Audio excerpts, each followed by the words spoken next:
जाता है कि हनुमान जी को जन्म ग्रहण करने के कुछ ही समय बाद इतनी भूख लगी कि वे माता के पेय पान से तृप्त नहीं हो सके। इससे चिंतित होकर माँ अंजना जंगल में फल लेने गई। तब तक सूर्योदय होने लगा था। आकाश में उगते सूर्य को देखकर हनुमान उसे लाल फल समझकर निगलने के लिए बढ़े। उस समय सूर्य ग्रहण था और राहु सूर्य को ग्रस्त करने के लिए आया था। हनुमान जी का विशाल आकार और उनको सूर्य को निगलते देखकर राहु ने डरकर देवराज इंद्र से निवेदन किया कि एक दूसरा महाराहु मेरा अधिकार छीनकर मुझे भी ग्रस्त करना चाहता है, अतः आप मेरी रक्षा करें। इंद्र को ऐरावत पर चढ़कर आते देखकर पवन कुमार ने उसे एक बड़ा सा सफेद फल समझा और उसी को पकड़ने के लिए चले। इस पर इंद्र ने अपने वज्र से हनुमान जी के मुख पर जोरों से प्रहार किया, जिससे उनकी हनु यानी ठुड्डी टेढ़ी हो गई और वे पृथ्वी पर गिर पड़े। इससे कुपित होकर वायुदेव ने अपना प्रवाह रोक दिया, जिससे सबका श्वास अवरुद्ध होने लगा। यह देखकर ब्रह्मा जी ने हनुमान जी को पूर्ण स्वस्थ कर उन्हें अमरत्व प्रदान किया और अग्नि जल वायु से अभय प्रदान दिया। इस प्रकार हनु के टेढ़ी हो जाने से वे हनुमान कहलाए और ब्रह्मा जी के वरदान से वे चिरंजीवी हो गए। राम भक्त हनुमान को शिव का अवतार माना जाता है और इस संबंध में ग्रंथों में तमाम बातें भी लिखी जा चुकी हैं जो इस बात का साक्ष्य हैं। लेकिन क्या आप जानते हैं कि शिव के 11 रुद्र अवतारों में से एक हनुमान अवतार को ही अमरता का वरदान किसने दिया? और क्यों श्री राम के अनन्य भक्त श्री हनुमान राम के जाने के बाद भी धरती पर विराजमान हैं? इस बारे में रामायण की चौपाई में संपूर्ण उल्लेख मिलता है। ग्रंथों में उल्लेख मिलता है कि त्रेता युग में जब भगवान श्री राम का जन्म हुआ तो एक दिन भोलेनाथ ने माता पार्वती से पृथ्वी लोक पर श्री राम भगवान के पास जाने की इच्छा जाहिर की। इसके बाद माता ने उनसे कहा कि यदि शिव पृथ्वी पर चले गए तो माँ भी उनके बिना नहीं रह पाएंगी।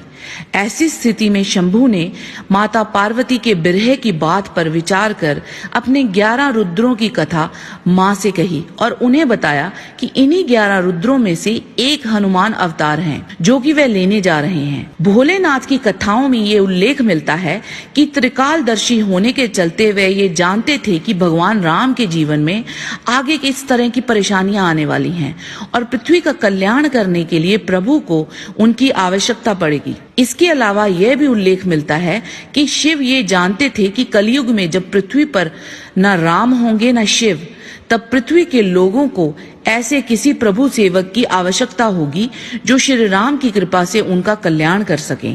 यही वजह है कि शिव के हनुमान अवतार को सर्वश्रेष्ठ अवतार की संज्ञा दी गई है।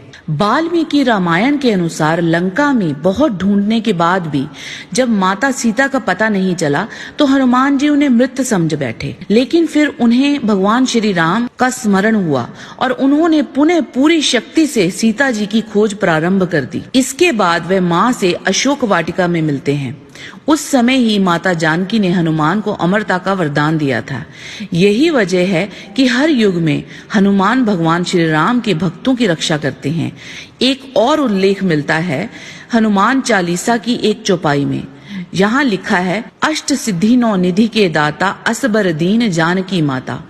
अर्थात आपको माता श्री जानकी से ऐसा वरदान मिला हुआ है जिससे आप किसी को भी 8 सिद्धियां और 9 निधियां दे सकते हैं। जब श्री राम ने अपनी मृत्यु की घोषणा की तो ये सुनकर राम भक्त हनुमान जी बहुत आहत हुए। वे माता सीता के पास जाते हैं और कहते हैं, हे माता, मुझे आपने अजर अमर होने का वरदान तो दिया, किंतु एक बात बताएं कि जब मेरे प्रभु राम ही धरती पर नहीं होंगे तो मैं यहाँ रहकर क्या करूंगा? मुझे अपना दिया हुआ अमरता का वरदान वापस ले लीजिए। जब हनुमान माता सीता के सामने जिद पर अड़ जाते हैं तब माता सीता श्री राम का ध्यान करती हैं और वह प्रकट होते हैं।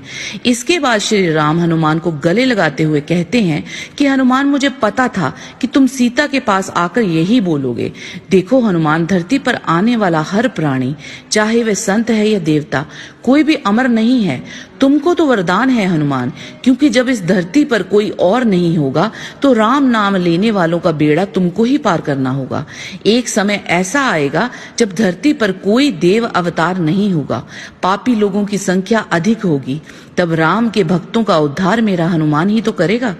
इसलिए तुमको अमरता का वरदान दिलवाया गया है हनुमान। तब हनुमान जी अपने अमरता के वरदान को समझते हैं और राम की आज्ञा समझकर आज भी धरती पर विराजमान हैं। तो दोस्तों, कैसा लगा आपको हमारा आज का वीडियो? उम्मीद है पसंद आया होगा। कृपया इस वीडियो को लाइक और शेयर करके हमारा उत्साह बढ़ाइए। अगर आपके पास भी कोई वीडियो रिक्वेस्ट है तो प्लीज कमेंट करके बताइएगा। हमें आपकी पसंद का वीडियो बनाने में बहुत खुशी होगी।